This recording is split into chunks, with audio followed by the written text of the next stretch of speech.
আমারই ছিল বেশি, করনি ক্ষমা করেছো দোষী।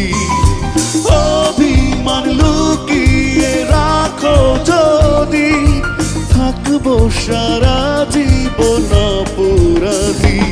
প্রতিশোধ নেবে নাও, আমি বাধা দেব না।